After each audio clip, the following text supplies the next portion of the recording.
Existem momentos na vida em que a crueldade humana supera todos os limites imagináveis. Momentos em que aqueles que deveríamos proteger com nossa própria vida se tornam os algozes mais impiedosos. Esta é a história de como descobri que o câncer não era meu maior inimigo. Eram as pessoas que viviam sob meu teto, alimentadas pelo meu suor e sacrifício. Meu nome é Celina Prado, tenho 62 anos e moro em Campo Grande, Mato Grosso do Sul. Por 40 anos, construí uma vida baseada em trabalho árduo, economia e amor incondicional pela minha família. Fui proprietária de uma pequena rede de padarias que, ao longo das décadas, me permitiu acumular um patrimônio considerável. Uma casa avaliada em 850 mil reais, 2 propriedades comerciais no valor de 1,2 milhão e uma poupança de 430 mil reais. Tudo conquistado vendendo pão às 5 da manhã, trabalhando finais de semana e feriados, sacrificando minha saúde e meu tempo. Há 6 meses, recebi o diagnóstico que ninguém quer ouvir: câncer de mama em estágio avançado. A quimioterapia começou imediatamente, e com ela vieram os efeitos colaterais devastadores. Perdi meu apetite, minha energia e, gradualmente, meu cabelo. Cada fio que caía no travesseiro era um lembrete doloroso da batalha que travava contra meu próprio corpo. Meu filho Renato, de 36 anos, e sua esposa Patrícia, de 34, moravam comigo desde que se casaram, há 8 anos. Eu havia pago integralmente o casamento deles, 75 mil reais em uma festa suntuosa que Patrícia exigiu. Só vou casar uma vez na vida, sogra, ela havia dito com aquele sorriso manipulador que eu ainda não sabia reconhecer. Paguei cada centavo sem pestanejar, feliz por ver meu filho realizado.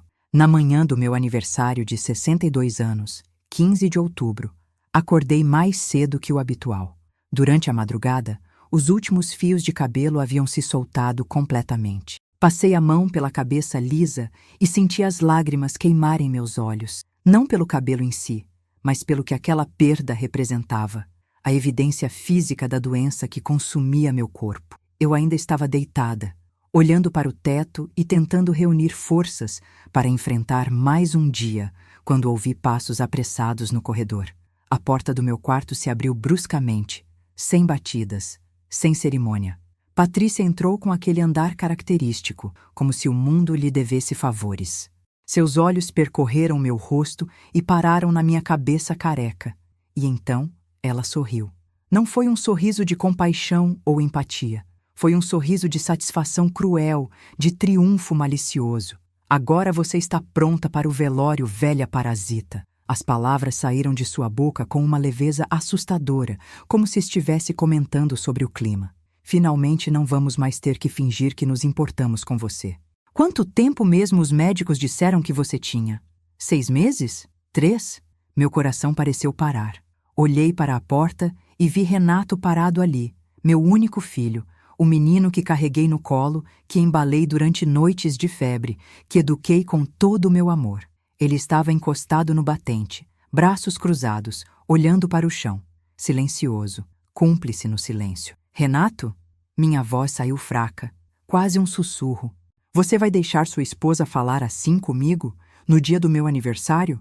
Ele finalmente ergueu os olhos, mas o que vi neles me partiu em 1000 pedaços. Não havia amor. Não havia respeito. Havia apenas indiferença fria e calculista. Mãe, a Patrícia só está sendo realista, ele disse com uma voz monótona. Você está doente. As contas médicas são altíssimas e, francamente, seria melhor para todos se as coisas se resolvessem logo. Naquele momento, deitada naquela cama, careca e vulnerável, senti algo dentro de mim se quebrar e, simultaneamente, se fortalecer. A tristeza deu lugar a uma clareza absoluta. Lentamente, estendi minha mão sob o travesseiro e peguei o envelope branco que havia preparado dias antes, após uma conversa reveladora com meu advogado.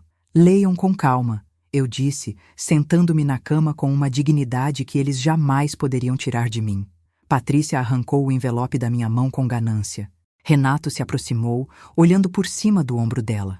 Observei cada microexpressão em seus rostos, enquanto os olhos deles percorriam as linhas do documento. Vi a confiança arrogante se transformar em confusão, depois em choque, e finalmente em puro terror. Seus rostos ficaram pálidos como a morte que tanto desejavam para mim. Antes de continuar e descobrir o que estava naquele envelope, peço que você deixe seu like neste vídeo, se inscreva no canal e ative o sininho das notificações para não perder os próximos capítulos desta história. E me conte nos comentários de onde você está assistindo e que horas são aí. Sua participação é muito importante para mim. O silêncio que se instalou no quarto era ensurdecedor. Patrícia lia e relia o documento, sua mão começando a tremer visivelmente. Renato havia perdido completamente a cor do rosto e pequenas gotas de suor começavam a se formar em sua testa. Isso não pode ser verdade. Patrícia finalmente balbuciou, sua voz agora desprovida daquela arrogância cruel de minutos atrás. Você não pode ter feito isso. O que eu não posso ter feito, Patrícia? Perguntei com uma calma que eu mesma me surpreendi em possuir. Proteger meu patrimônio de pessoas que claramente só esperavam minha morte para colocar as mãos nele? O documento que eles seguravam era uma escritura de doação. 3 semanas antes, após descobrir conversas suspeitas entre os dois sobre acelerar as coisas e quanto tempo até ficarmos com tudo, havia transferido todas as minhas propriedades e 80% da minha poupança para uma fundação beneficente que eu mesma criei. A Fundação Celina Prado de Apoio a Mulheres com Câncer seria gerenciada por um conselho administrativo independente, e mesmo após minha morte, nenhum familiar direto poderia reivindicar os bens. Você nos deixou sem nada? Renato praticamente gritou, a máscara de indiferença completamente caída. Depois de tudo que fizemos por você? A risada que escapou dos meus lábios foi amarga. Tudo o que fizeram por mim? Vocês querem dizer, morar de graça na minha casa por 8 anos? Usar meus carros? Comer minha comida? Viajar com meu dinheiro enquanto eu trabalhava 14 horas por dia nas padarias? Levantei-me da cama, ignorando a fraqueza nas minhas pernas. Caminhei até a cômoda e peguei uma pasta que havia preparado cuidadosamente. Dentro dela estavam impressões de mensagens de WhatsApp entre Renato e Patrícia, conversas que eu havia descoberto no notebook compartilhado da família 3 meses antes. Deixem-me refrescar suas memórias, disse, abrindo a pasta e começando a ler em voz alta. Mensagem de Patrícia para Renato, 20 de julho. Sua mãe está demorando demais para morrer. Perguntei no Google, e com o estágio que ela está, deveria ser questão de semanas. Resposta do Renato. Talvez se pararmos de lembrá-la de tomar os remédios direito... Chega! Renato interrompeu, mas sua voz estava quebrada. Você não entende. Estávamos apenas... Era só desabafo. Desabafo? Minha voz finalmente se elevou. Vocês estavam planejando minha morte. Encontrei pesquisas no histórico do computador, como acelerar morte por câncer, remédios que não podem ser misturados com quimioterapia, como fazer parecer morte natural. Patrícia caiu sentada na poltrona ao lado da cama, o documento ainda tremendo em suas mãos. Nós nunca fizemos nada disso de verdade. Eram apenas conversas. Conversas que revelaram exatamente quem vocês são, respondi. Vocês sabem quanto gastei criando Renato sozinha? Seu pai nos abandonou quando ele tinha apenas 3 anos. Trabalhei em 2, às vezes 3 empregos para dar a ele tudo. Paguei escola particular, 180 mil reais em mensalidades ao longo de 15 anos. Paguei faculdade de administração, mais 95 mil. Dei de presente o carro quando ele se formou, 67 mil. Paguei o casamento de vocês, como já mencionei. Dei entrada no primeiro apartamento que vocês tiveram, antes de virem morar aqui. 120 mil reais. Fiz uma pausa, deixando os números pesarem no ar. Somando tudo, investi mais de 600 mil reais em vocês ao longo dos anos. E a gratidão que recebo? Agora você está pronta para o velório, velha parasita. As palavras ecoaram no quarto como um tapa. Renato abaixou a cabeça, incapaz de encarar meus olhos. Patrícia, sempre mais combativa, tentou recuperar algum controle da situação. Você não pode nos deixar sem nada. Somos sua família. Temos direitos. Direitos? Caminhei até ela. E apesar da minha fragilidade física, naquele momento eu era pura força. Vocês abdicaram de qualquer direito quando desejaram minha morte, quando planejaram como se beneficiar dela, quando esqueceram que sou um ser humano, não apenas uma conta bancária com prazo de validade. Peguei o documento das mãos dela e mostrei uma cláusula específica. Vejam aqui. Deixei-lhe 50 rales. 0 para cada um de vocês. É mais do que merecem, mas é o suficiente para recomeçarem suas vidas, longe de mim. Porque a partir de hoje, vocês têm exatamente 30 dias para saírem da minha casa. Você não pode nos expulsar, Renato protestou. Essa casa também é nossa. Moramos aqui há anos. Moraram de favor. Nunca pagaram aluguel. Nunca contribuíram com as contas. Tenho aqui. Mostrei outro documento. Um termo de comodato que vocês assinaram quando se mudaram. Lembram? Aceitaram que a permanência de vocês aqui era condicional à minha boa vontade. Bem, essa boa vontade acabou. Patrícia se levantou bruscamente, quase derrubando a poltrona. Você é uma velha cruel. Está nos jogando na rua porque não aceitamos ser escravos das suas neuras de doente. A bofetada que dei nela surpreendeu a todos nós, inclusive a mim mesma. Minha mão frágil, com a pele fina dos medicamentos, deixou uma marca vermelha em seu rosto perfeito e maquiado. Nunca mais, eu disse com voz baixa e perigosa. Nunca mais chame minha doença de neura. E se você acha que 50 mil rios e 30 dias de prazo é crueldade, espere para ver o que a vida reserva para pessoas como vocês. Os dias seguintes foram uma guerra silenciosa dentro da minha própria casa. Patrícia e Renato mal me dirigiam a palavra, comunicando-se apenas através de olhares carregados de ódio e murmúrios quando pensavam que eu não estava ouvindo. Mas eu estava sempre atenta. Anos construindo um negócio do zero me ensinaram a nunca baixar a guarda. Era 20 de outubro, 5 dias após meu aniversário devastador, quando fiz uma descoberta que transformaria completamente os rumos desta história. Eu estava procurando meus documentos médicos no escritório, pois tinha consulta com o oncologista no dia seguinte, quando acidentalmente derrubei a bolsa de Patrícia que estava sobre a mesa. O conteúdo se espalhou pelo chão. Maquiagens caríssimas, cartões de crédito, um celular extra que eu não conhecia e um pequeno frasco de vidro âmbar. Comecei a recolher tudo, mas o frasco chamou minha atenção. Não havia rótulo, apenas um líquido transparente dentro. Meu coração acelerou. Com mãos trêmulas, fotografei o frasco com meu celular e depois o coloquei de volta na bolsa exatamente como estava. Algo me dizia que aquilo era importante, muito importante. Naquela noite, enviei a foto para a doutora Márcia, minha oncologista, através do WhatsApp. Doutora, encontrei isso na bolsa da minha nora. Pode identificar o que é? A resposta veio 2 horas depois. Celina, isso parece um frasco de medicamento manipulado. Impossível saber exatamente sem análise laboratorial. Por que pergunta? Está preocupada com algo? Expliquei brevemente a situação familiar, omitindo os detalhes mais dramáticos. Doutora Márcia foi direta. Traga esse frasco amanhã na consulta. Vou pedir para nosso laboratório analisar o conteúdo. E Celina, tenha muito cuidado com o que come e bebe nessa casa. A noite foi a mais longa da minha vida. Cada rangido da casa me fazia pular. Cada sombra parecia uma ameaça. Será que eu estava sendo paranoica? Ou meus piores medos estavam prestes a se confirmar? Na manhã seguinte, antes que alguém acordasse, peguei o frasco da bolsa de Patrícia novamente e o escondi em minha própria bolsa. Deixei tudo no escritório exatamente como estava, para não levantar suspeitas. A consulta com a doutora Márcia estava marcada para as 10 horas. Às 9h30, quando eu estava prestes a sair, Patrícia apareceu na sala com uma xícara de chá. Sogra, fiz um chá de camomila para você.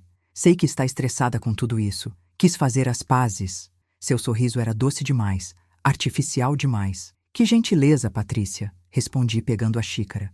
Mas infelizmente estou atrasada para a consulta. Deixa aqui que tomo quando voltar.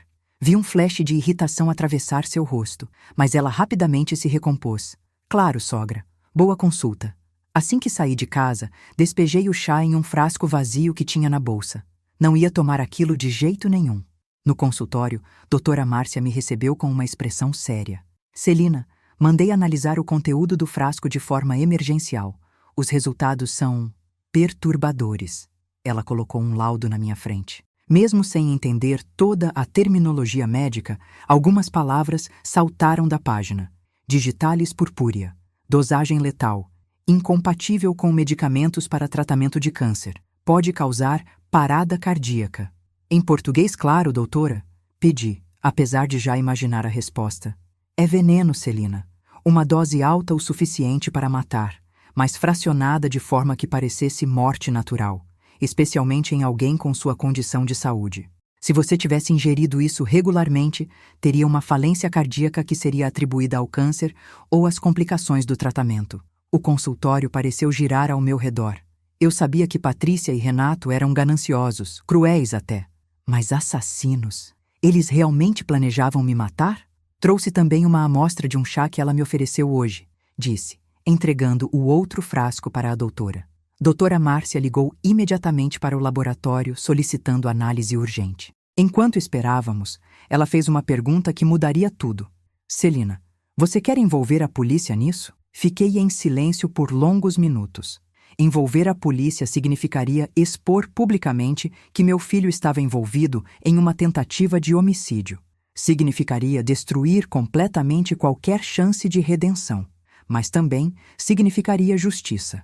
Ainda não, respondi finalmente. Quero ter certeza absoluta antes de tomar uma decisão dessas. E quero entender até onde isso foi. O resultado da análise do chá veio 1 hora depois, positivo para a mesma substância. Patrícia havia tentado me envenenar naquela manhã. Voltei para casa em estado de choque. Como eu havia chegado a esse ponto? Como a criança que embalei nos braços poderia estar conivente com um plano para me assassinar?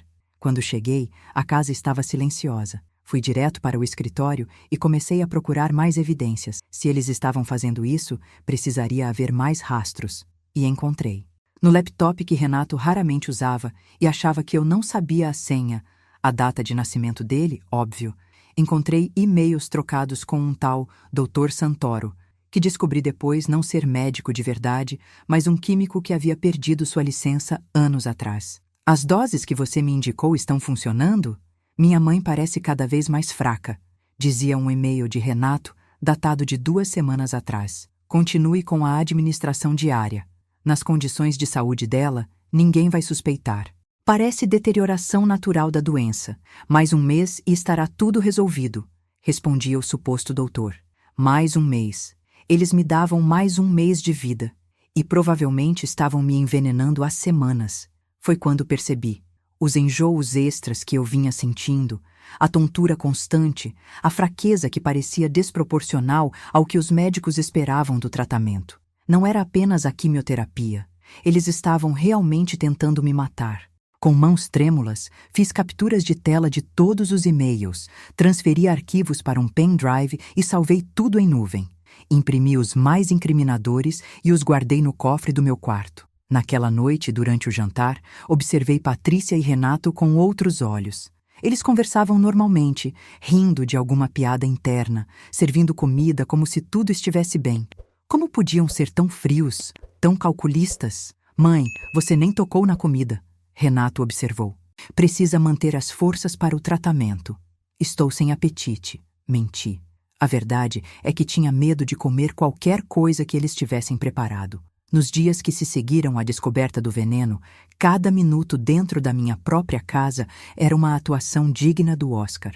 Eu precisava fingir que não sabia de nada, continuar sendo a sogra moribunda que eles esperavam ver, enquanto secretamente preparava minha vingança e, mais importante, minha sobrevivência. Comecei a preparar minhas próprias refeições, sempre trancando a cozinha quando terminava. Disse a eles que o médico havia me recomendado uma dieta específica e que eu preferia cozinhar sozinha.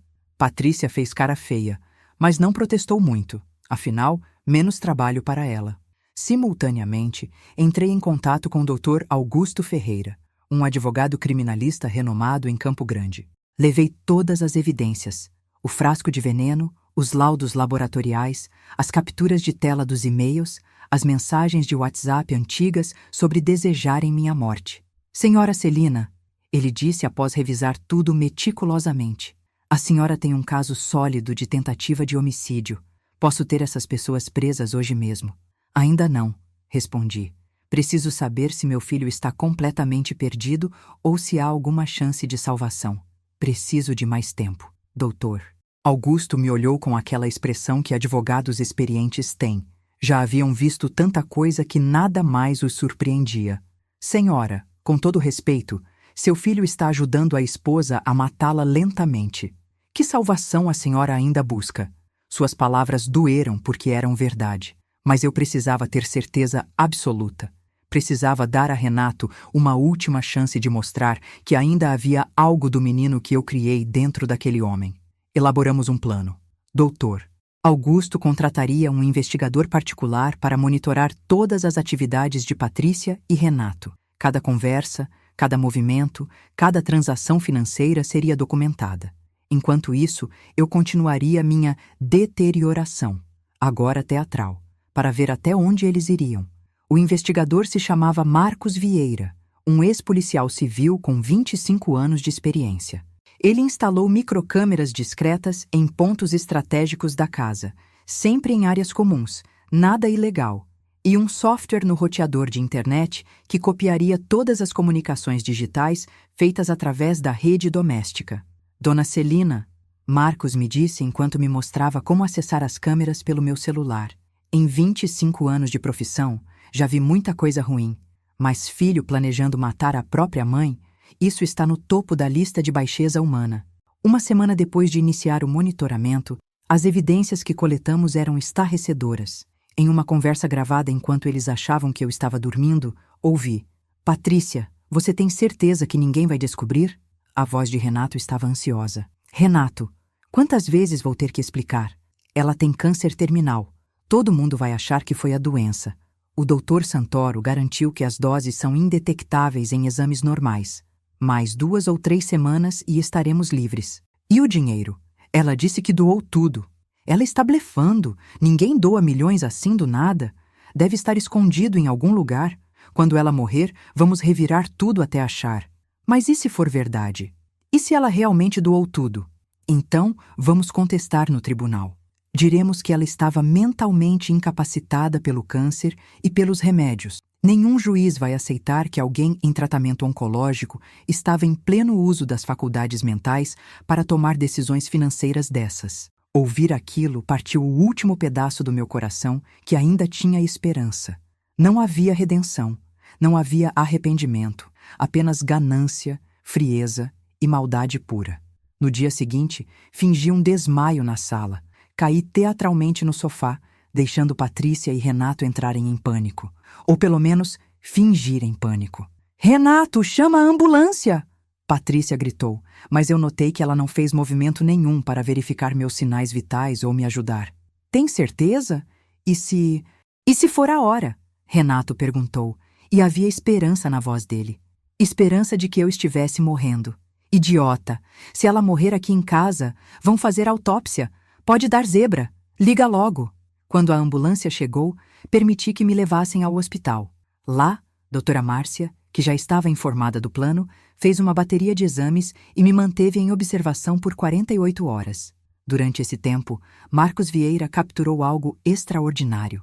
Com a casa vazia, Patrícia e Renato começaram a procurar pelos bens que eles achavam que eu estava escondendo. Reviram meu quarto, abriram o cofre, cuja senha eles haviam descoberto observando-me secretamente, vasculharam documentos. Olha isso! Patrícia exclamou, segurando papéis que tirou do cofre. São os documentos das propriedades. Ela não doou nada. Aquela bruxa mentiu. Mas Renato, lendo mais atentamente, percebeu a verdade. Não, Paty. Esses são documentos antigos. Olha as datas. São de antes dela fazer a doação. Ela realmente fez isso. Estamos ferrados. O que se seguiu foi uma discussão acalorada entre os dois. Patrícia culpava Renato por não ter sido mais convincente comigo. Renato acusava Patrícia de ter ido longe demais com o veneno. No final, chegaram a uma conclusão que fez meu sangue gelar.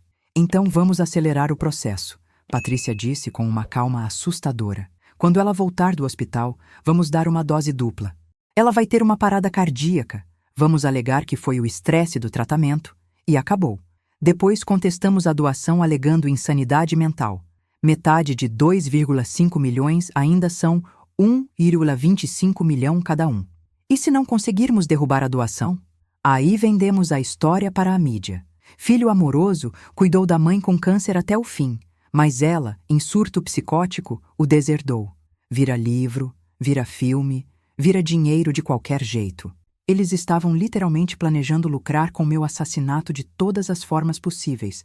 Era o que eu precisava. A evidência final, incontestável de que não havia mais volta. Liguei para Dr. Augusto do hospital. É hora, eu disse simplesmente. Reúna todas as evidências. Vamos para a polícia. Mas Dr. Augusto tinha uma sugestão melhor. Dona Celina, que tal darmos a eles uma última chance de se incriminarem completamente? Uma armadilha que deixe tudo registrado de forma tão clara que nem o melhor advogado do país consiga defendê-los? Ouvi seu plano, e pela primeira vez em semanas, sorri. Não era um sorriso de alegria, mas de justiça iminente. Voltei do hospital no dia 30 de outubro, exatamente 2 semanas após descobrir o veneno. Patrícia e Renato me receberam com sorrisos preocupados e abraços falsos que me fizeram sentir náuseas. Mas eu precisava manter a farsa por mais um pouco. Como se sente, mãe? Renato perguntou, segurando meu braço como se eu fosse quebrar a qualquer momento. Fraca, respondi honestamente. Não pelo veneno. Havia parado de ingerir qualquer coisa que eles preparassem, mas pela exaustão emocional de estar constantemente em alerta dentro da minha própria casa. Os médicos disseram que é esperado. O tratamento está sendo muito agressivo. Vi o olhar que trocaram, um olhar de satisfação mal disfarçada. Naquela mesma tarde, executamos a primeira parte do plano de Dr. Augusto. Marcos Vieira, fingindo ser um funcionário da empresa de internet, instalou equipamentos novos na casa, que na verdade eram dispositivos de gravação ainda mais sofisticados, com áudio em alta definição. A segunda parte do plano envolvia minha aparente deterioração acelerada. Comecei a fingir esquecimentos, confusão, fraqueza extrema. Em 3 dias, criei a ilusão perfeita de alguém à beira da morte. Renato, filho, onde está seu pai? Perguntei no jantar de 2 de novembro, sabendo perfeitamente que meu ex-marido havia nos abandonado há 33 anos. Mãe, o pai foi embora quando eu era criança. Lembra? Ah, é verdade. É a medicação, me deixa tão confusa. Levei a mão à cabeça teatralmente. Às vezes não sei nem que dia é. Patrícia e Renato trocaram outro olhar. Era exatamente a narrativa que queriam construir. Celina Prado, mentalmente incapacitada pela doença e medicação, incapaz de tomar decisões racionais sobre seu patrimônio. No dia 4 de novembro, Dr. Augusto veio me visitar, mas desta vez publicamente como advogado. Patrícia e Renato ficaram visivelmente nervosos com a presença dele. Dona Celina, preciso revisar alguns documentos sobre a fundação que criamos. Ele disse em voz alta para garantir que todos ouvissem. Há alguns ajustes que precisam ser feitos. Depois, discretamente, ele me entregou um envelope. Coloque isso no cofre onde eles possam encontrar facilmente, ele sussurrou. É a isca. O envelope continha um documento falso. Aparentemente um testamento novo que revogava a doação e deixava tudo para Renato, datado daquela mesma semana. Era óbvio demais para ser verdadeiro, mas apostávamos na ganância deles para cegá-los. Naquela noite, esqueci o cofre aberto. Como previsto, às 2 da manhã, as câmeras registraram Patrícia e Renato entrando no meu quarto. Eu fingia dormir profundamente, tendo tomado um sonífero real para tornar a atuação convincente. Assisti depois às gravações. Patrícia revistou o cofre sistematicamente e encontrou o documento falso. Renato, olha isso! Ela sussurrou excitada. É um testamento novo. Ela voltou atrás da doação, deixou tudo para você. Mas tem data dessa semana. Como? Ela estava no hospital até 3 dias atrás. Deve ter sido quando o advogado veio, ela assinou. Está aqui a assinatura dela, reconhecida em cartório. Isso muda tudo, Pat. Se esse documento é válido, precisamos ter certeza que ela não mude de ideia de novo. Precisamos agir agora. O que eles não sabiam era que o reconhecimento de firma também era falso, criado por nossa equipe especificamente para parecer legítimo o suficiente para tentá-los, mas falso o suficiente para ser facilmente detectável posteriormente. Nos dias seguintes, notei mudanças sutis no comportamento deles. Mais atenção, mais cuidado aparente, mais preocupação. Mas as câmeras contavam outra história. Quando eu não estava presente, eles celebravam. Só mais uma semana, Renato, talvez 2, e teremos 2,5 milhões limpos. Podemos viajar pelo mundo, comprar aquela casa na praia que você sempre quis. E você, seu spa. Não esquece do seu spa de luxo. A hipocrisia era nauseante. No dia 10 de novembro, executamos a fase final da armadilha. Combinei com doutora Márcia de piorar drasticamente. Ela me internou com sintomas de um suposto agravamento do quadro: pressão baixa, desidratação severa, confusão mental. Com a gravação das câmeras e áudios, tínhamos mais de 100 horas de material incriminador. Conversas detalhadas sobre o veneno, discussões sobre acelerar meu fim, comemorações antecipadas sobre o dinheiro que herdariam. Mas Dr. Augusto queria mais. Precisamos de uma confissão direta, indiscutível, ele explicou. Algo tão claro que até um júri popular, vendo seu filho, ficará do seu lado. Para isso, preparamos uma situação final. Enquanto eu estava no hospital, pedimos a uma atriz para se passar por uma enfermeira e se aproximar de Renato na sala de espera. Senhor Prado, sou nova aqui. Estava revisando o prontuário de sua mãe. Tem certeza que ela está tomando os medicamentos corretos em casa? Alguns dos sintomas dela parecem incomuns. A câmera escondida na bolsa da enfermeira registrou a resposta de Renato, dada sem pensar, em um momento de descuido. Os médicos daqui é que não sabem avaliar. Em casa, ela está tomando um tratamento complementar que estamos dando. É natural, ajuda a acelerar o processo natural das coisas. Acelerar o processo? A atriz fingiu confusão. Mas o processo natural seria a remissão, certo? Sua mãe está respondendo bem à quimioterapia segundo os exames. Renato ficou pálido, percebendo o que havia dito. Eu quis dizer, acelerar a recuperação, claro. Me expressei mal, mas estava gravado. A expressão, o nervosismo, a correção tardia, tudo registrado em alta definição. Quando mostrei as gravações para Dr. Augusto, ele sorriu pela primeira vez desde que nos conhecemos. Agora sim. Agora temos tudo o que precisamos. Era 12 de novembro. Um mês exato desde o dia do meu aniversário, quando tudo começou. Era a hora de virar o jogo completamente. A manhã de 13 de novembro amanheceu nublada em Campo Grande. Eu havia recebido alta do hospital no dia anterior e estava de volta a casa. Mas desta vez, eu não estava sozinha. Dr. Augusto havia coordenado com a Polícia Civil uma operação que aconteceria naquela tarde. Dona Celina, a delegada Ana Paula Cardoso me disse quando veio me visitar discretamente pela manhã. A senhora tem certeza que quer seguir com isso? Vai ser muito doloroso ver seu filho sendo preso. Olhei para aquela mulher de uns 40 anos, com olhos que já haviam visto muito sofrimento humano, e respondi com voz firme: Delegada, o que é mais doloroso, ver meu filho preso por tentar me assassinar ou morrer envenenada pelas mãos dele? A escolha é fácil quando colocada nesses termos. O plano era simples, mas efetivo. Às 15 horas, policiais civis à paisana já estariam posicionados ao redor da casa. Doutor Augusto chegaria às 15h30 com um oficial de justiça e eu convocaria uma reunião familiar urgente para discutir meus bens e minha saúde. Às 15h15, liguei para Renato, que estava no quarto com Patrícia. Filho, preciso de vocês dois na sala. É importante. Quando desceram, encontraram Dr. Augusto já sentado no sofá, com uma pasta grossa de documentos ao lado. A expressão nos rostos deles foi de preocupação imediata. Mãe, o que está acontecendo? Renato perguntou, lançando olhares nervosos entre mim e o advogado. Sentem-se, ordenei, e pela primeira vez em semanas, minha voz estava firme, sem tremores, sem fraqueza. Temos muito o que conversar.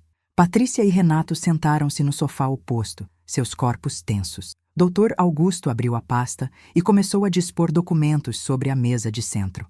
As impressões dos e-mails, as análises laboratoriais do veneno, transcrições de conversas gravadas. Eu sei de tudo, comecei, observando a cor drenar dos rostos deles. Sei sobre o Dr. Santoro e o veneno. Sei sobre os planos de vocês de acelerar minha morte. Sei sobre cada mensagem, cada conversa, cada grama daquela substância que vocês colocaram na minha comida e bebida durante semanas. Mãe, do que você está falando? Que acusações absurdas são essas? Renato tentou blefar, mas sua voz falhava. Absurdas? Peguei o controle remoto e liguei a TV. No ecrã, começou a passar uma compilação das gravações. Eles assistiram, horrorizados, a si mesmos planejando meu assassinato, discutindo dosagens de veneno, comemorando minha suposta morte iminente. Isso é ilegal, você não pode nos gravar. Patrícia praticamente gritou. Posso sim. Dr. Augusto interveio calmamente. As gravações foram feitas em áreas comuns da residência da minha cliente, onde não há expectativa de privacidade. Além disso, quando há suspeita de crime grave, como tentativa de homicídio, as evidências são admissíveis em tribunal. Renato ficou de pé bruscamente. Nós vamos embora. Isso é uma armação. Nesse momento, a delegada Ana Paula entrou pela porta da frente com 4 policiais. Sentem-se, por favor. Ninguém vai a lugar nenhum. Patrícia começou a chorar. Lágrimas falsas que eu já conhecia muito bem. Sogra, por favor, foi tudo mal entendido. Nós nunca... Nunca o quê? Eu me levantei, caminhando até ficar de frente para ela. Nunca tentaram me envenenar? Tenho os laudos laboratoriais. Nunca desejaram minha morte? Tenho dezenas de horas de gravações. Nunca planejaram ficar com meu dinheiro? Tenho os e-mails, as mensagens, tudo. Virei-me para Renato, que permanecia de pé, paralisado. Eu te dei a vida. Trabalhei até a exaustão para te dar tudo. Paguei cada conta, cada escola, cada capricho. E você retribuiu tentando me tirar a vida. Mãe, a voz dele finalmente quebrou. Eu não era para ser assim. A Patrícia... Não coloca isso em mim. Patrícia se levantou também. Você estava tão animado quanto eu com o dinheiro. Foi você quem contatou o Dr. Santoro primeiro. E ali, na frente de todos, eles começaram a se acusar mutuamente, cada um tentando colocar a culpa no outro. Era patético e triste ao mesmo tempo. Patrícia Prado e Renato Prado. A delegada Ana Paula começou, tirando algemas da cintura. Estão presos por tentativa de homicídio qualificado, formação de quadrilha e ameaça. Têm o direito de permanecer em silêncio. Qualquer coisa que digam poderá ser usada contra vocês no tribunal. Ver meu filho sendo algemado foi de fato a coisa mais dolorosa que já vivi. Pior que o diagnóstico de câncer, pior que a quimioterapia, pior que perder meu cabelo. Ver aquele homem que eu criei, que mamou no meu peito, que dei meu sangue, suor e lágrimas para educar, sendo levado para uma viatura policial, era uma dor que não tem nome, mas era justiça. E era minha sobrevivência. Quando eles foram levados, desabei no sofá. Dr. Augusto sentou ao meu lado. Dona Celina, a senhora fez o que precisava ser feito. Salvou sua própria vida. Eu sei, respondi. As primeiras lágrimas genuínas em semanas correndo pelo meu rosto. Mas isso não dói menos. Nas horas seguintes, a casa foi revistada pela polícia. Encontraram mais frascos de veneno escondidos no quarto de Patrícia, documentos que comprovavam o contato com o Dr. Santoro, que também seria preso posteriormente, e até um diário, onde Patrícia detalhava o progresso do envenenamento, incluindo minhas reações aos sintomas. Delegada Ana Paula me mostrou uma entrada particularmente chocante. Dia 25 de outubro. Celina vomitou o café da manhã todo. Excelente sinal. A dose está funcionando. Renato ficou preocupado que ela fosse ao hospital cedo demais, mas convenci ele que é normal dos pacientes de câncer. Mais 2 semanas. Era tudo tão calculado, tão frio, tão desprovido de humanidade, que eu mal conseguia processar que aquilo estava acontecendo comigo, na minha própria casa. Quanto tempo eles podem pegar de prisão? Perguntei à delegada. Tentativa de homicídio qualificado pode dar de 12 a 30 anos. Com todas as agravantes, premeditação, motivo torpe, envenenamento, vínculo familiar, e considerando que são 2 réus agindo em conjunto, eu diria que estamos falando de pelo menos 20 anos cada um. 20 anos. Renato tinha 36, sairia da prisão com 56, se tivesse bom comportamento. Toda sua juventude, seus melhores anos, desperdiçados por ganância. A noite caiu e eu estava sozinha em casa pela primeira vez em anos. O silêncio era tanto ensurdecedor quanto libertador. Caminhei pelos cômodos, cada um cheio de memórias. Algumas boas, da infância de Renato, e outras recentes, envenenadas por traição e maldade. Parei no quarto que havia sido deles e vi sobre a cômoda uma foto do casamento. Renato e Patrícia sorrindo, lindos e felizes, e eu ao fundo, também sorrindo, feliz por ver meu filho realizado. Que ingenuidade a minha! Aquele casamento que custou 75 mil reais foi o começo da minha sentença de morte. Peguei a foto e, pela primeira vez, permiti-me sentir raiva. Raiva real, pura, merecida. Joguei o porta-retratos contra a parede. o vidro estilhaçando em 1000 pedaços, assim como meu coração havia se estilhaçado 1 mês atrás. Os dias seguintes foram um turbilhão de atividades legais. A prisão de Patrícia e Renato causou comoção em Campo Grande. A notícia se espalhou rapidamente. Filho e nora tentam envenenar mulher com câncer para ficar com herança milionária. Repórteres acamparam na frente da minha casa. Meu telefone não parava de tocar. Amigos que não via há anos apareciam para oferecer apoio, mas eu sabia que muitos só queriam detalhes mórbidos da história. Fui obrigada a dar uma entrevista coletiva, coordenada por Dr. Augusto, apenas para fazer os jornalistas pararem de me perseguir. Sentei diante de 10 câmeras e contei, de forma resumida, o que havia acontecido.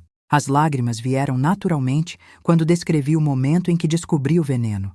Como a senhora se sente sabendo que seu próprio filho tentou matá-la? Uma repórter perguntou. Como você acha que uma mãe se sente? Respondi, minha voz quebrando. É como se uma parte de mim tivesse morrido naquele dia.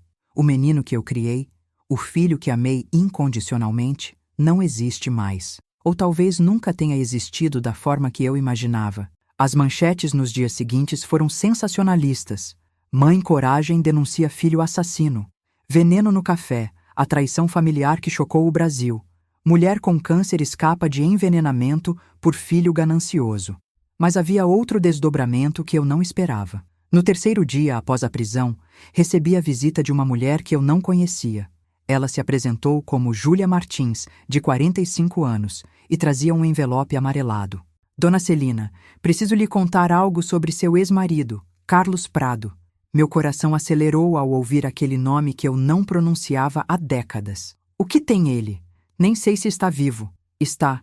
E eu fui companheira dele por 15 anos. Ele morreu há 6 meses. A notícia não me afetou como eu imaginaria. Senti apenas um vazio, uma indiferença por aquele homem que me abandonou grávida e nunca mais quisera saber do filho. Lamento sua perda, disse por educação. Mas por que está aqui? Júlia me entregou o envelope. Carlos me fez prometer que, se algo acontecesse com ele, eu deveria encontrar você e Renato. Há coisas que você precisa saber. Abri o envelope com mãos trêmulas. Dentro havia uma carta escrita à mão, com a letra que eu ainda reconhecia mesmo após 33 anos. Celina, se você está lendo isso, eu já morri. Sei que não tenho direito de pedir nada, não depois de abandonar você e nosso filho, mas preciso que saiba a verdade. Eu não os deixei por não amar vocês. Deixei porque descobri que tinha uma doença genética rara, psicopatia hereditária. Meu pai tinha, meu avô tinha. É uma condição neurológica que nos torna incapazes de sentir empatia real, remorso ou amor genuíno. Somos bons em fingir, mas por dentro somos vazios. Quando você ficou grávida, tive medo. Medo de que Renato herdasse isso. Medo de que eu machucasse você se ficasse. Então fugi. Foi covarde, eu sei, mas parecia a escolha mais segura. Procurei Júlia, porque ela me entendeu quando expliquei. Ela aceitou quem eu era e nunca quis filhos. Com ela, eu podia ser honesto sobre minha incapacidade de sentir. Se Renato está lendo isso comigo já morto, filho, eu sinto muito. Fiz testes genéticos ao longo dos anos e confirmei que você tem 75% de chance de ter herdado a condição. Observe-se. Se você notar que tem dificuldade em sentir culpa, remorso ou conexão emocional real com outros, procure ajuda. Há tratamentos, terapias que podem ajudar a compensar. Celina, você merecia melhor. Sempre mereceu. Me perdoe por ter sido fraco demais para ficar e forte demais para voltar. Carlos. Li e reli a carta 3 vezes. Minha mente trabalhava rapidamente, conectando pontos que eu nunca havia percebido. Renato sempre foi diferente, mesmo criança, amável quando necessário, mas frio quando não precisava ser. Incapaz de chorar em funerais, indiferente ao sofrimento alheio, a menos que pudesse ganhar algo com empatia fingida. Júlia, você sabia disso? Perguntei, minha voz mal audível. Sabia. Carlos me contou no início do nosso relacionamento. Ele era, de certa forma, honesto sobre sua desonestidade emocional. Dizia que era como ser daltônico para emoções. Ele sabia intelectualmente que deveria sentir certas coisas, mas nunca as sentia realmente. Renato, sussurrei. Renato herdou isso. É possível, Júlia concordou gentilmente. Carlos sempre teve medo disso. É por isso que quis que você soubesse. Não como desculpa pelo que Renato fez, mas como explicação. Passei os dias seguintes pesquisando sobre psicopatia hereditária. Aprendi sobre traços de personalidade antissocial, sobre a incapacidade neurológica de processar emoções como pessoas neurotípicas, sobre como psicopatas bem-sucedidos muitas vezes parecem perfeitamente normais, até charmosos. E Renato se encaixava no perfil. As mentiras constantes desde criança, a manipulação emocional que ele sempre exerceu, a forma como ele podia ligar e desligar afeto como um interruptor. Eu havia atribuído tudo isso a fases, à adolescência, a estresse. Nunca a possibilidade de que meu filho fosse neurologicamente incapaz de me amar. Compartilhei essa informação com o Dr. Augusto e a delegada Ana Paula. Eles entraram em contato com um psiquiatra forense, Dr. Marcos Tavares, especializado em avaliar criminosos com transtornos de personalidade. Dona Celina, Dr. Tavares me explicou após avaliar Renato na prisão. Seu filho demonstra claros marcadores de transtorno de personalidade antissocial, com traços psicopáticos. Isso não é desculpa legal para o crime. Ele sabia o que estava fazendo era errado, mas explica a falta de remorso, a facilidade com que planejou sua morte e a ausência de vínculo emocional real. Então ele nunca me amou? Nem quando criança? Dr. Tavares escolheu suas palavras cuidadosamente. Ele provavelmente tem o que chamamos de amor conceitual por você. Ele entende intelectualmente que deveria te amar e pode ter até criado um simulacro desse sentimento. Mas amor genuíno, empático, conectado, neurobiologicamente, ele pode não ser capaz disso. Era uma dor diferente. Não a dor da traição, mas a dor de perceber que o filho que amei nunca existiu realmente. Que o Renato que eu criei era uma máscara, uma performance sofisticada de alguém que estava apenas imitando emoções que nunca poderia sentir de verdade. Visitei Renato na prisão pela primeira vez 2 semanas após sua prisão.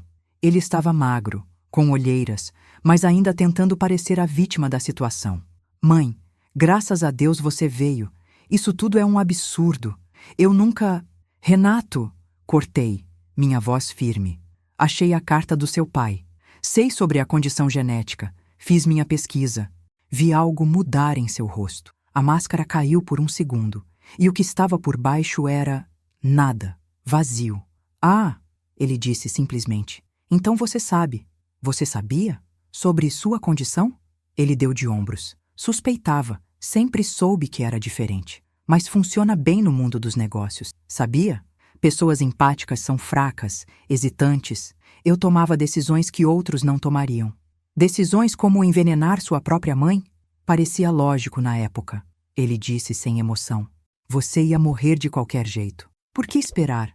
Por que prolongar o sofrimento? E sim, o dinheiro era um fator.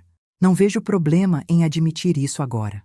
Olhei para aquele homem, meu filho, e percebi que estava falando com um estranho. Sempre estive. Você sente algum arrependimento? Perguntei, já sabendo a resposta. Arrependimento de ter sido pego? Sim. Arrependimento de ter tentado?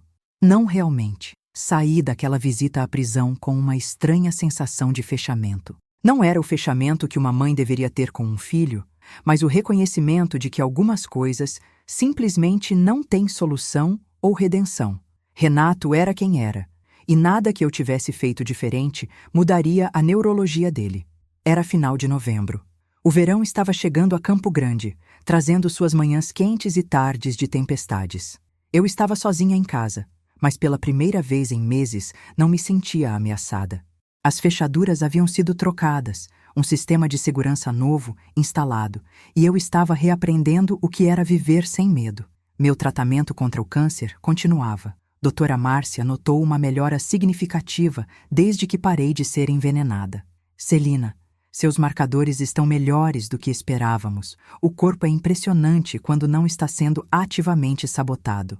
Engraçado você mencionar, respondi com um sorriso triste. Passei meses achando que estava morrendo de câncer, quando na verdade estava morrendo de filho. A Fundação Celina Prado de Apoio a Mulheres com Câncer estava tomando forma. Eu havia contratado uma equipe de administração profissional, 3 mulheres fantásticas que haviam sobrevivido ao câncer e entendiam a causa intimamente. Maria Lúcia, 52 anos, seria a diretora executiva. Ela havia superado câncer de ovário e perdido tudo durante o tratamento porque não tinha rede de apoio. Dona Celina, vamos fazer isso direito. Vamos ajudar mulheres que estão exatamente onde estivemos. A fundação ofereceria auxílio financeiro para tratamento, apoio psicológico, assistência jurídica para casos de abandono familiar, moradia temporária para mulheres que perderam suas casas durante a doença e um programa educacional sobre direitos das pacientes. Alocamos 2 milhões de da doação para os primeiros 5 anos de operação.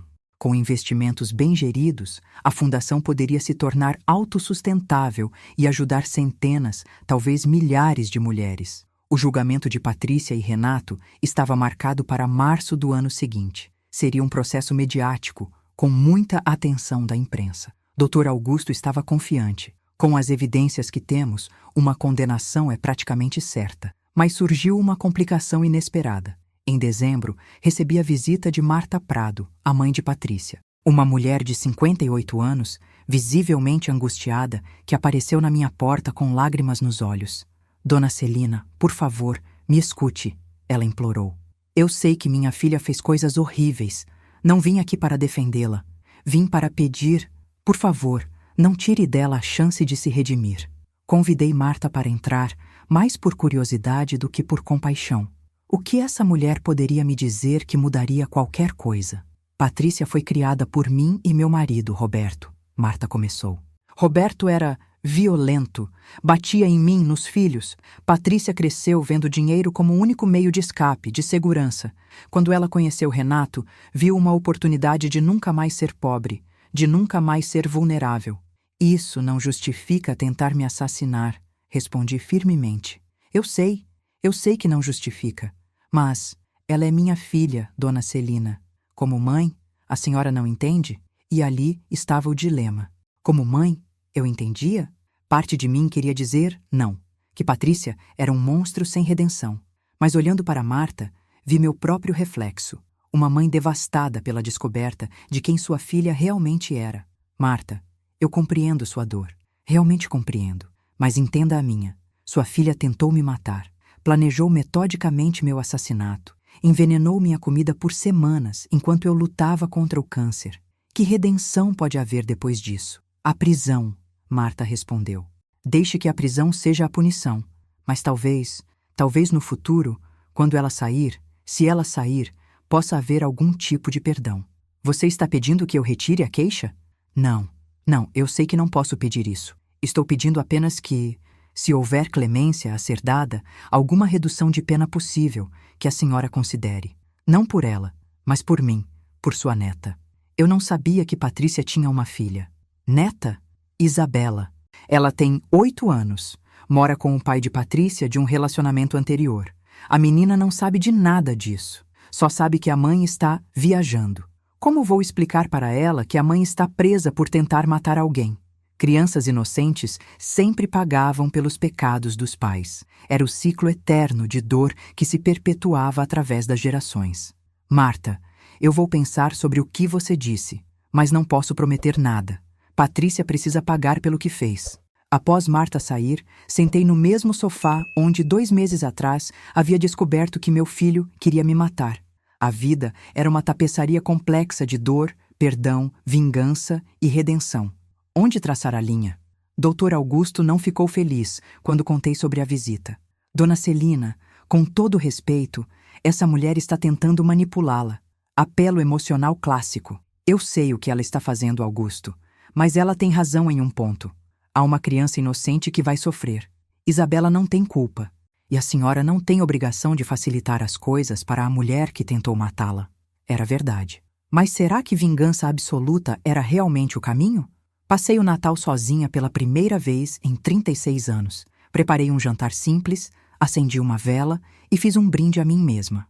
Aos 62 anos, Celina, você sobreviveu a um filho assassino, a veneno, a câncer e a seu próprio coração partido.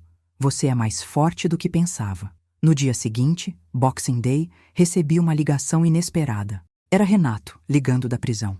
Mãe, É Natal. Você não vai me visitar? Renato, ontem foi Natal. E não, eu não vou. Houve um silêncio. Então ele disse algo que me surpreendeu. O psiquiatra daqui disse que eu devo tentar conectar com emoções, que mesmo que eu não as sinta naturalmente, posso aprender a valorizá-las conceitualmente. Então, conceitualmente, eu lamento o que fiz. Sei que é errado. Sei que te machuquei. Conceitualmente, repeti. Renato, você sabe qual é o problema com lamento conceitual? Não significa nada. É como um cego descrevendo cores que nunca viu. Tecnicamente correto, mas fundamentalmente vazio. Então não há esperança para alguém como eu? A pergunta me pegou desprevenida. Havia esperança para um psicopata que tentou matar a própria mãe? Não sei, filho. Honestamente não sei. Mas sei que você precisa pagar pelo que fez. E depois, se ainda houver tempo e vontade, talvez possamos descobrir juntos. Era o máximo que eu conseguia oferecer.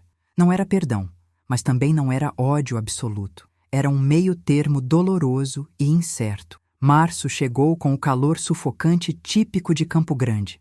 O julgamento de Patrícia e Renato estava marcado para o dia 15, e a cidade inteira parecia estar falando sobre isso. O caso havia ganhado repercussão nacional. O caso do veneno filial, como a mídia havia apelidado. Nos dias anteriores ao julgamento, Dr. Augusto me preparou exaustivamente. Dona Celina, a defesa vai tentar desacreditá-la. Vão sugerir que a senhora estava paranoica devido aos medicamentos, que as gravações foram fabricadas, que tudo foi um mal-entendido gigantesco. Como podem alegar mal-entendido quando há laudos laboratoriais provando o veneno? Vão tentar argumentar que o veneno foi plantado por outra pessoa, que a senhora estava sendo manipulada por mim para roubar a herança deles. Sei que parece absurdo, mas você ficaria surpresa com o que júris populares acreditam quando advogados caros estão envolvidos. A família de Patrícia havia contratado o Dr. Vinícius Almeida, um dos advogados criminalistas mais caros do Brasil, com taxa de 50 mil réis por dia de julgamento. Já o advogado de Renato era público, já que ele não tinha recursos próprios. Na manhã do julgamento, vesti meu melhor terno preto, o mesmo que usava para reuniões importantes quando ainda administrava as padarias. Olhei no espelho e vi uma mulher diferente da que existia 5 meses atrás. Mais magra, ainda careca, mas usando uma peruca elegante, com olhos que haviam visto o pior da humanidade, mas ainda mantinham dignidade. O tribunal estava lotado. Jornalistas ocupavam metade das cadeiras públicas. Vi Marta Prado sentada nos fundos, chorando silenciosamente. Vi também rostos conhecidos, antigas clientes das padarias, vizinhos curiosos, pessoas que eu não via há anos. Patrícia e Renato entraram algemados. Ele estava irreconhecível, cabelo comprido, barba por fazer, olheiras profundas. Ela mantinha sua aparência cuidada, mas havia uma dureza em seu rosto que não existia antes. O juiz, Dr. Fernando Marques, um homem de 60 anos conhecido por sua severidade, abriu a sessão. Este é um caso que chocou nossa comunidade. Vamos proceder com dignidade e respeito, mas também com busca incansável pela verdade. A promotoria apresentou seu caso primeiro. As evidências foram devastadoras. Os frascos de veneno, os laudos laboratoriais mostrando digitalis purpúrea em concentrações letais, as gravações de áudio e vídeo, os e-mails com o Dr. Santoro, que já havia sido condenado em processo separado, as transações financeiras. Quando foi minha vez de testemunhar, caminhei até a cadeira com firmeza. Jurei dizer a verdade, toda a verdade, nada além da verdade. Dona Celina, o promotor Dr. Ricardo Souza começou. Pode nos contar, em suas próprias palavras, o que aconteceu no dia 15 de outubro, seu aniversário? Respirei fundo e comecei a narrar. Descrevi acordar careca, a entrada cruel de Patrícia, as palavras que nunca esquecerei. Agora você está pronta para o velório, velha parasita. Descrevi o silêncio cúmplice de Renato, a entrega do envelope, os rostos pálidos quando leram sobre a doação. E quando a senhora descobriu sobre o veneno? Contei sobre o frasco encontrado, sobre as análises laboratoriais, sobre o chá que Patrícia tentou me dar na manhã da consulta. Como a senhora se sentiu ao descobrir que seu próprio filho estava tentando matá-la? A pergunta me quebrou. Lágrimas começaram a cair, e pela primeira vez no tribunal, permiti-me chorar abertamente. Senti como se tivesse morrido naquele momento. Não fisicamente, mas algo dentro de mim morreu. A mãe que eu era, a mulher que acreditava no bem das pessoas, especialmente da sua própria família. O tribunal estava em silêncio absoluto. Até os jornalistas haviam parado de escrever, absorvidos na narrativa crua de dor. Então, chegou a hora do interrogatório da defesa. Dr. Vinícius Almeida se levantou, seu terno de 15.000 ars impecável, seu sorriso predatório. Dona Celina, a senhora não acha conveniente que toda essa descoberta do veneno aconteceu exatamente depois da senhora ter doado todos os seus bens para uma fundação? Conveniente? Meu filho estava me matando. Que conveniência há nisso? A conveniência, Dona Celina, é que agora a senhora tem uma desculpa perfeita para justificar ter deserdado seu filho. Não seria mais simples admitir que a senhora estava com raiva dele por razões pessoais e inventou essa história elaborada?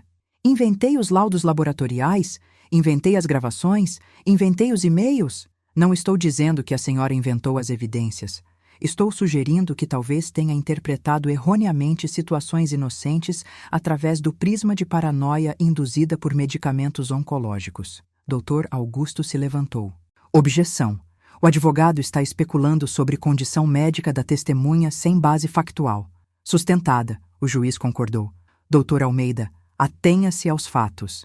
Mas o dano estava feito. A semente da dúvida foi plantada.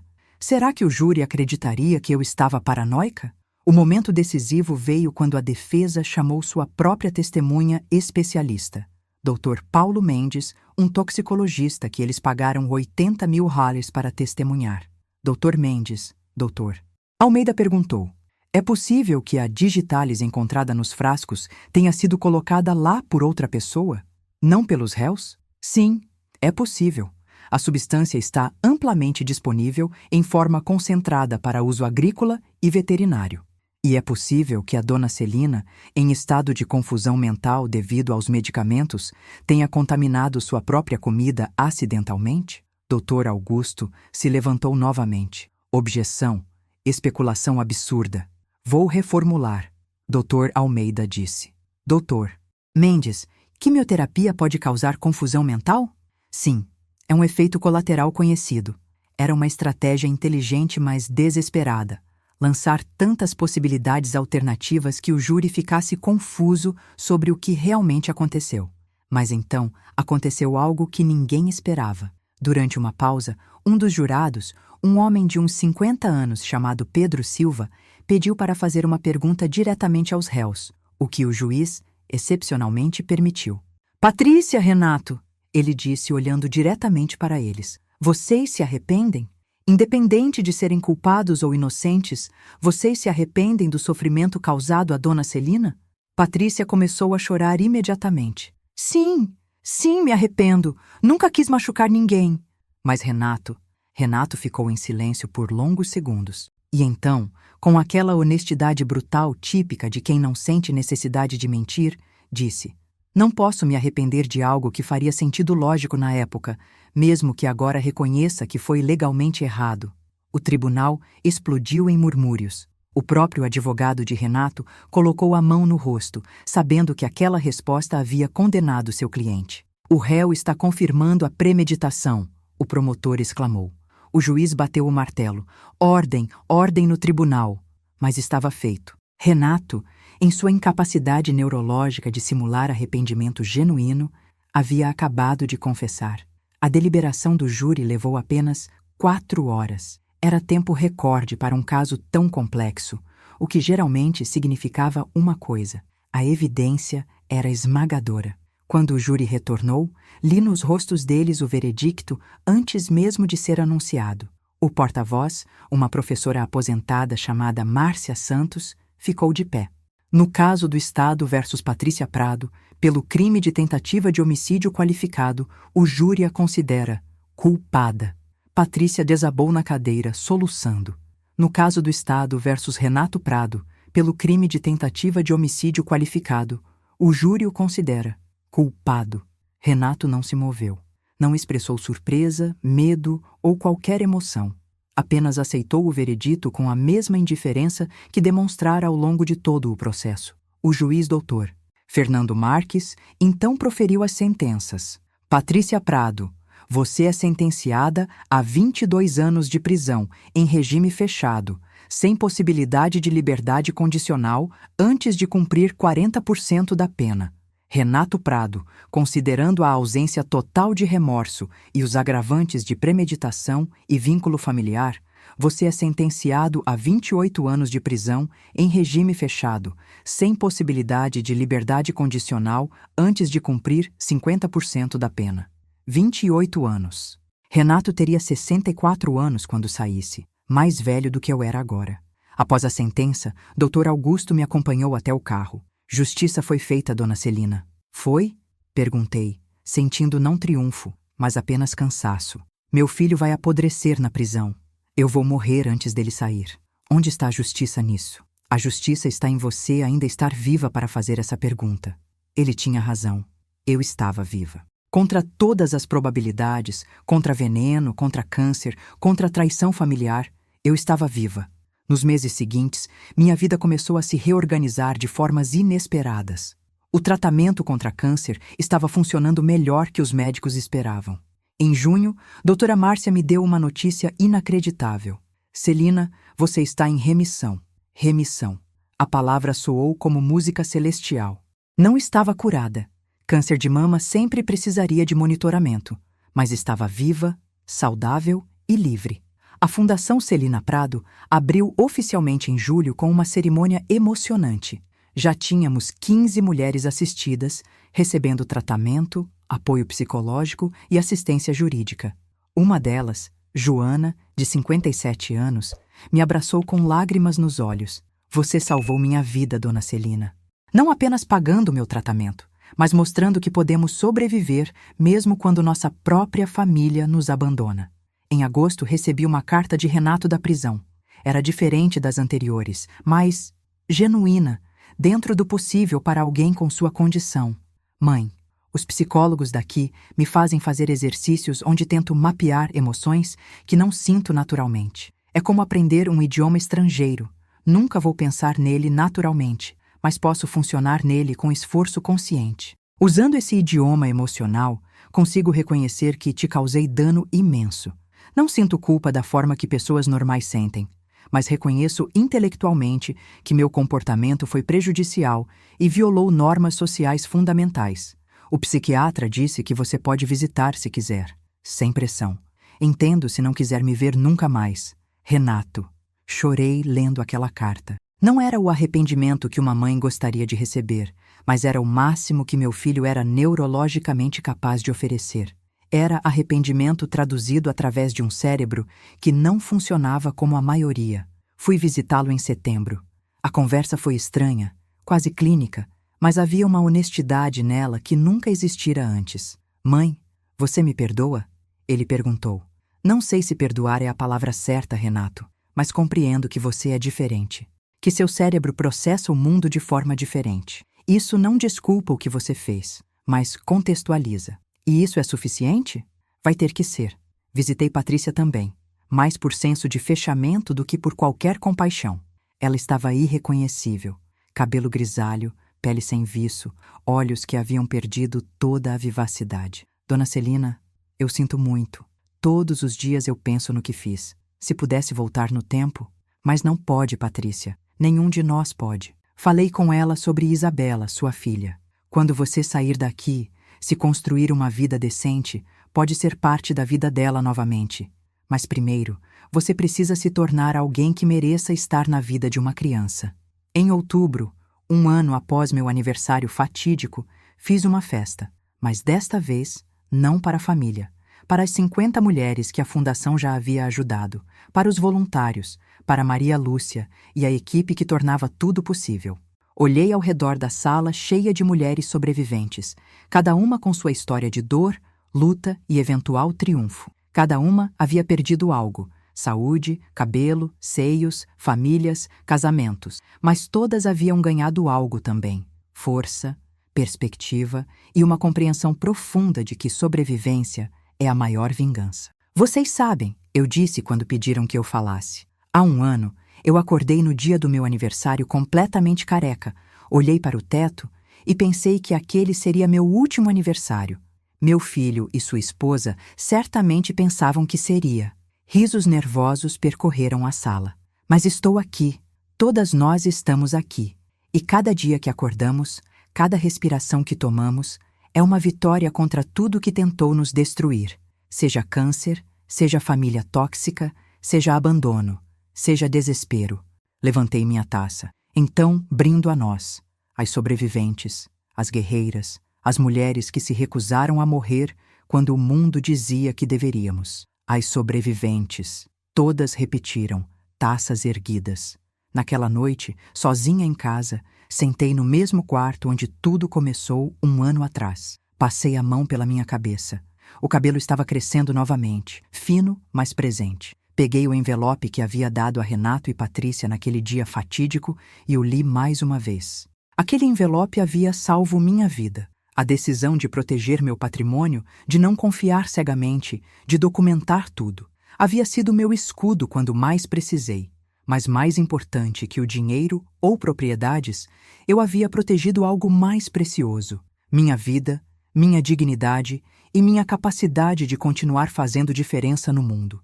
Aos 63 anos, careca mas viva, traída mas mais forte, solitária mas livre, eu finalmente entendi. Família não é definida por sangue ou genes. É definida por amor, lealdade e escolha. Renato e Patrícia escolheram veneno. Eu escolhi vida.